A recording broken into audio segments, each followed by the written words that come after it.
ખેડૂત મિત્રો, સાયન્ટિફિક 10.2% ઓછી ટેકનિકલ જે વેનેગા જેવી જંતુનાશક દવામાં આવે છે.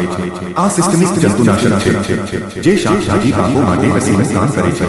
તેના બે છંટકાવ કરવાથી તે છોડનો સંપૂર્ણ વિકાસ અને તમામ પ્રકારના રોગ સામે રક્ષણ આપે છે. 15 દિવસના અંતરે જ્યારે છોડ તંદુરસ્ત હોય ત્યારે આટલો છંટકાવ કરવામાં આવે છે. તેનો છંટકાવ કરવા માટે 30-40 મિલી પ્રતિ પંપ પ્રમાણ મુજબ ઉપયોગ કરી શકાય. આવી અલગ અલગ પ્રકારની દવાની માહિતી મેળવવા માટે ચેનલને સબસ્ક્રાઇબ કરી દો. આભાર.